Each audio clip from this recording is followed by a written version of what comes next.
বলিনি এই প্রশ্নটা অন্য কথা বলছেন, আপনি প্রমাণ করার জন্য কি করে শুনুন না, ছত্রধর থেকে তো আরম্ভ হয়ে ছত্রধর এবং মাওবাদী এই তো দুটো। ছত্রধর আর মাওবাদী সমীকরণটা কেন হচ্ছে? ছত্রধর দরিদ্র নিপীড়িত মানুষের একজন নেতা, এটা কেন আমরা ভাবছি না?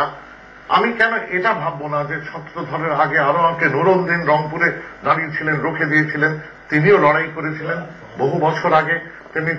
তিনি আলটিমেটলি লড়াই করেছিলেন ভূমিহীন কৃষকদের নিয়ে আলটিমেটলি।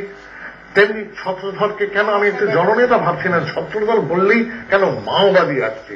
আমার কথাটা হচ্ছে আমরা মাওবাদী ফলশ্রুতি হিসেবে দেখতে পারি নাকি আমরা? না, আমরা অনেক কিছুই দেখতে পারি। আমার কথাটা হচ্ছে কবির সুমন মাওবাদীদের সমর্থন করছে, এটা কোথায় আমি বলেছি? না না না, আমি সে কথা আপনি এখানে না, আপনি বললেন না, আবার আমি বোধহয় ছোট করে বলি। আপনি বললেন চিদম্বরম যখন মাওবাদীদের নিষিদ্ধ করছে সেখানে ছত্রধরের বিষয়টা নয়, কারণ ছত্রধর এবং মাওবাদী তো এক নয়। তাহলে আপনি কেন এই নিয়ে এতটা বলবার চেষ্টা করলেন যে মাওবাদীদের যখন নিষিদ্ধ করছে? আমি সেই জায়গাটা যাবার বুঝতে পেরেছি। না, আমি গণতান্ত্রিকতা এবং সাংসদের একজন সাংসদের অধিকার, সে অধিকারটা তো দলের কাছে গিয়ে সংসদীয় দলে বলবে, সে অধিকারটা তো প্লেস করতে হবে। রাস্তায় দাঁড়িয়ে তো অধিকার অধিকার বলে চিৎকার করলে হবে না। কে বলেছে হবে না? আপনি তো রাস্তায় দাঁড়িয়ে যথেষ্ট আমরা নন্দীগ্রাম সিঙ্গুরের সঙ্গে রাস্তা পাঠিয়েছেন, এখনো পাঠাচ্ছি, এখনো তাহলে ওটা বলছেন কেন? হঠাৎ অফিসিয়াল হয়ে যাচ্ছেন কেন মশাই? আমরা তো বন্ধু, আমরা সহজ। না, আপনি যেটা, আমি বন্ধু হলেও আমার একটা দায়বদ্ধতা দলের প্রতি আছে, যেটা আপনারও আছে। আছে তো, এবং আছে আমরা দাঁড়িয়ে চিৎকার করে বলিনি যে honourable mister home minister, I do not agree with you, I am leaving this parliament.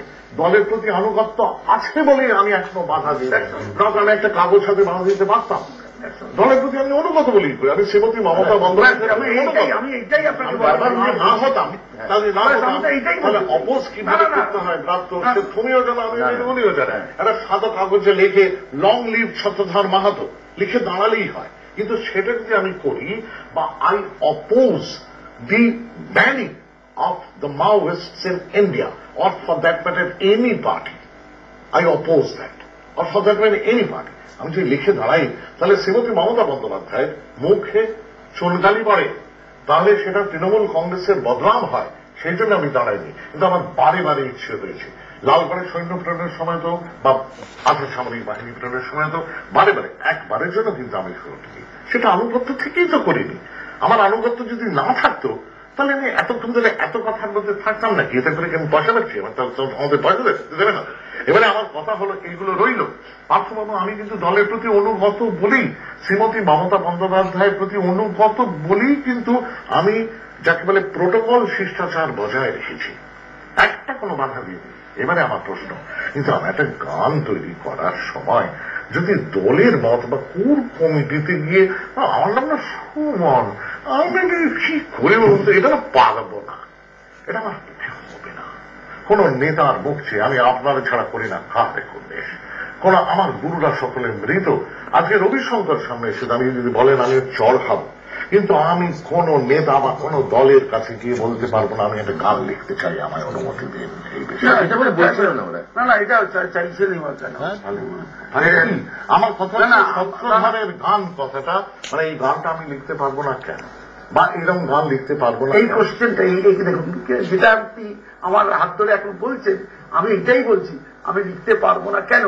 এটা কেন আমাদের দলনেত্রীকে আপনি বলবেন না যে আমি লিখতে পারবো না? আজকে এখানে প্রকাশ্য বলছেন। আমি ছোট গানগুলো কিন্তু প্রথম কথা আপনাদের একটা অসুবিধা বলুন তো, তৃণমূল কংগ্রেসের লোকের না অধিকাংশ মেয়েরা আমার গান শোনে না, মানে আমি যা দেখি কিছু মনে করবে না, করতে গেলে এখানেও একটা দেখুন, এখানেও আপনি একটা ব্যাখ্যা দল বিরোধী না, ব্যাখ্যা আক্রমণাত্মক কথা না।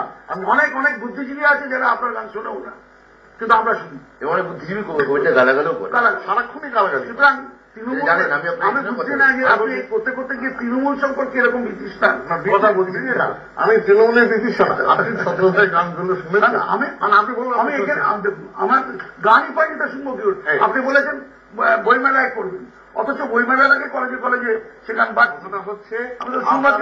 বলুন, আবার বলছি, গানগুলো যদি শোনেন তাহলেই দেখতে পাবেন ওখানে মাওবাদের পক্ষেও কোনো কথা বলা নেই, তৃণমূলের বিরুদ্ধেও নেই, সিপিএম এর বিরুদ্ধেও নেই। সেভাবে দেখতে গেলে একটা রাষ্ট্র ব্যবস্থা তার যে উদ্ধত যে সন্ত্রাস, যেভাবে সে যেখানে উন্নয়ন করা দরকার সেই টাকায় রাষ্ট্রীয় এখানে সন্ত্রাস। কিন্তু আপনি যে প্রশ্নটা তুলেছিলেন, আপনার প্রশ্নের মধ্যে একটা যখন ইতিহাস চর্চার কথা বলছিলেন তার মধ্যে একটা উত্তর আপনি দিয়ে রেখেছেন এবং সেই ভূমিকা কিন্তু আপনি নিজে পালন করতে পারেন যদি আপনি মনে করেন যে আপনার সেই দায় আছে।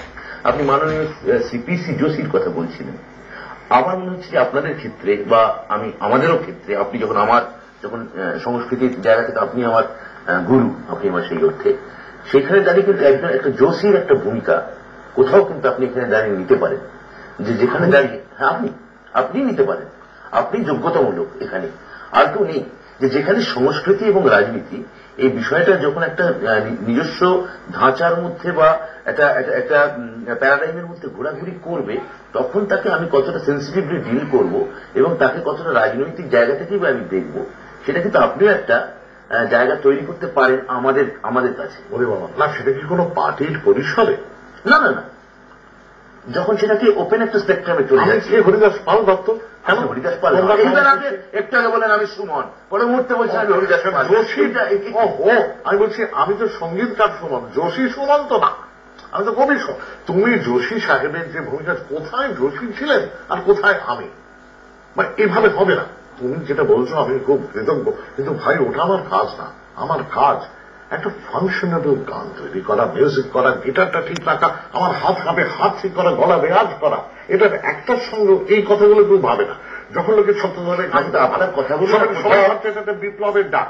এটা করতে গেলে যে পরিশ্রম করতে হয় গলা। যেমন একদল বন্ধু, দাঁড়া এক সেকেন্ড, এক নবীন বন্ধু দল, আমি তাদের চিনি না, আল্লাহ তাদের মঙ্গল করুক, তারা বলেছেন উনি গানে বন্দী না থেকে বেশি আসুন কোথায় গণতান্ত্রিক গণ আন্দোলনে।